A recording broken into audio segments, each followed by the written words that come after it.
Alrighty, guys. I decided to choose baseball, specifically pitchers. Pitchers versus your other position players, outfielders, infielders, catchers. The training regimen, training programs are completely different. Not out of the ordinary, but they are more different than normal.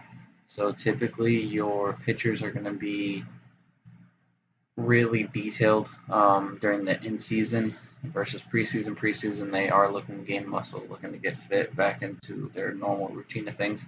Now, here I start off with the lower body day. As you see, my splits here as far as lower body, um, upper body pull, upper body push, and then lower body again. Finish off with the core.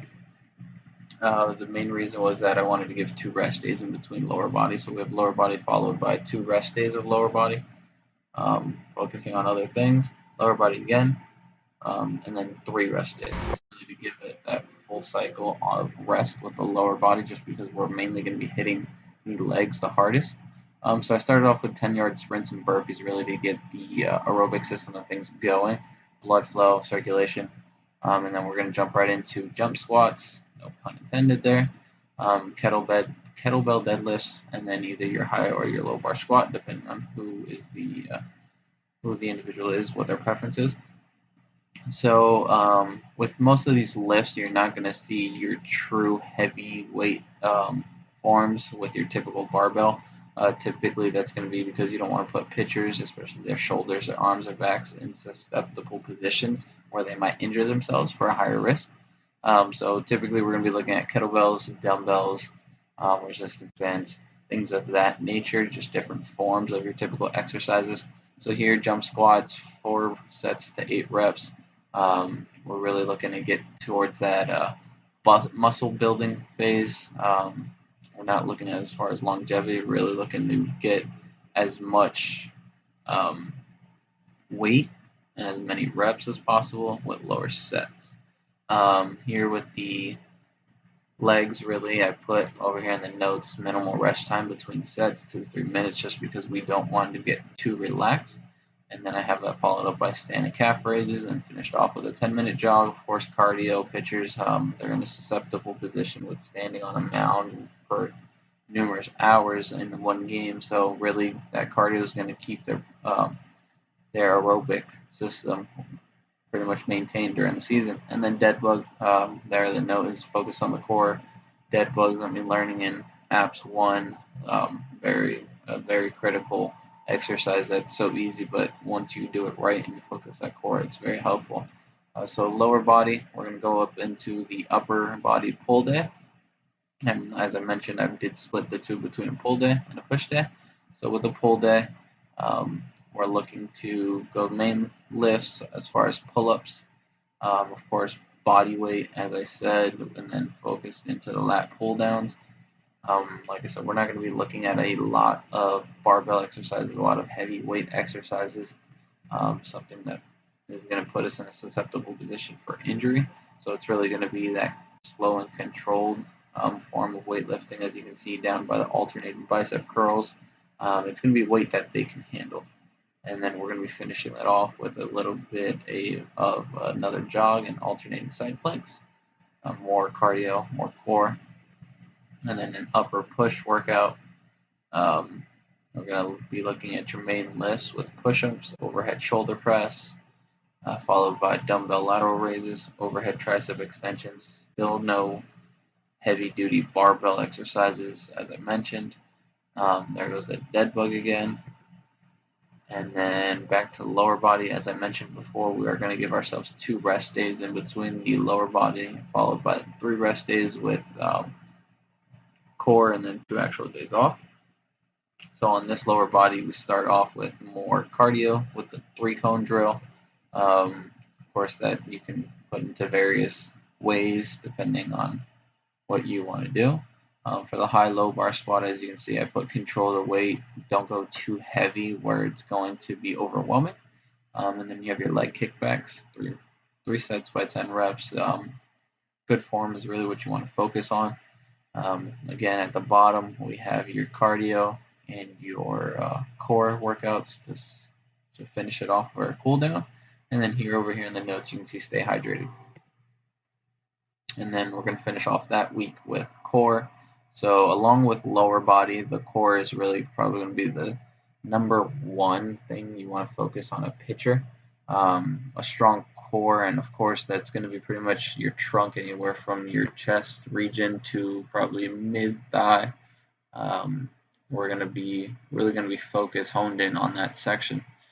Here we're really looking at a lot of main core things, so like your mountain climbers, your toe touches, bicycle crunches, things that are really going to activate the core to pretty much get better, and then finishing it off with more in-depth exercises like the cat and cow position and alternating side planks. Now for in-season is going to be a whole different ball game. Um, for pitchers in season, you're really looking at fine tuning things, whether if it's control of the ball, arm position. So you're really not going to be seeing a lot of heavy lifting, a lot of weightlifting in general.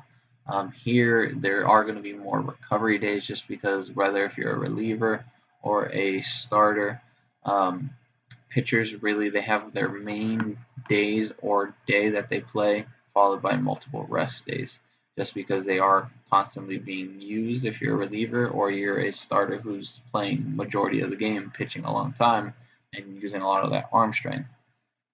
So here, Monday, let's say it's a game day. Game days typically consist of light cardio followed by the light full body exercises. Nothing dramatic or drastic. So we have your 30-minute jog and your down and backs. Followed by the main lift and the kettlebell deadlift and dumbbell lateral raises.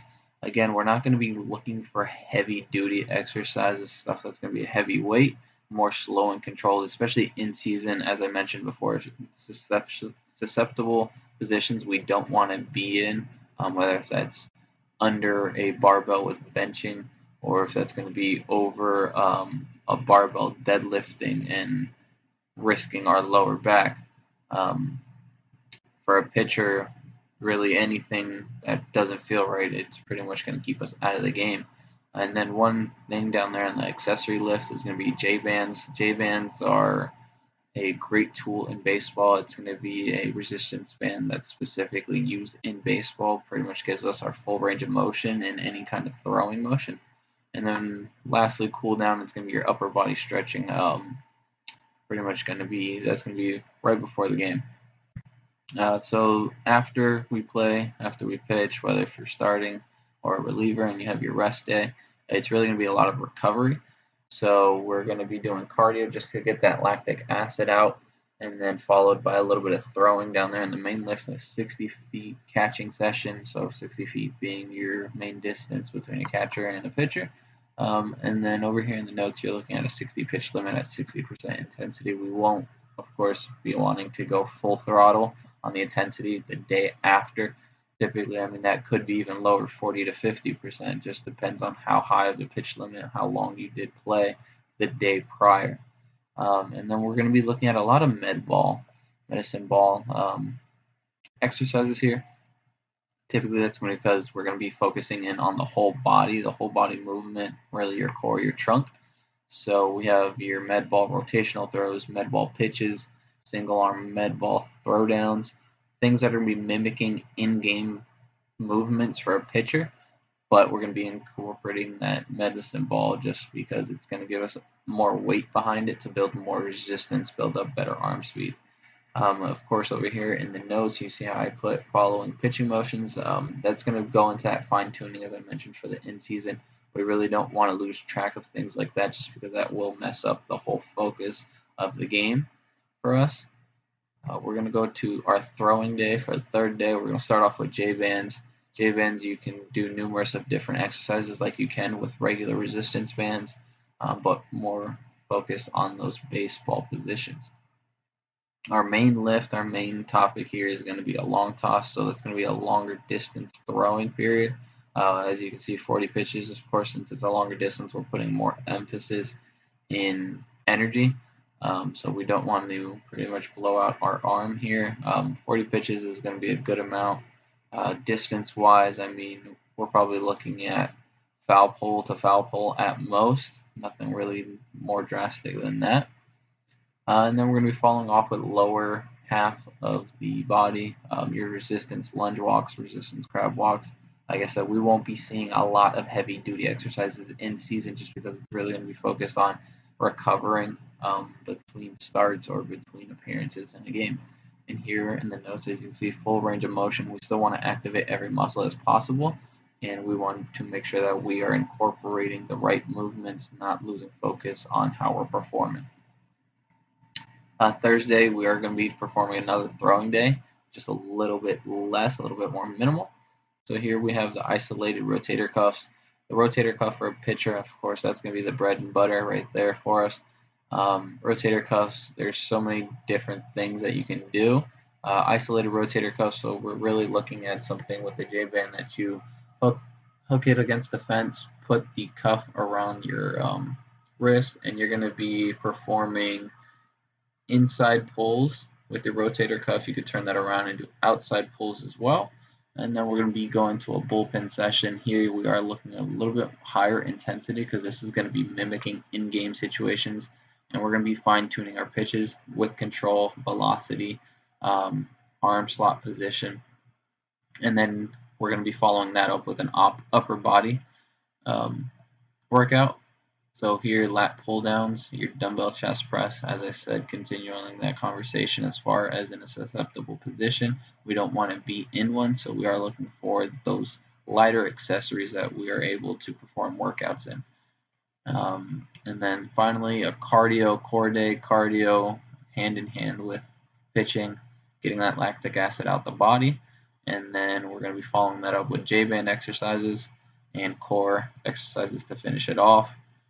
Here in the notes with the dead bug, core engagement again, and then pretty much full on focusing on the range of motion and making sure that we are fine tuning anything else that we need to. Other than that, that's it.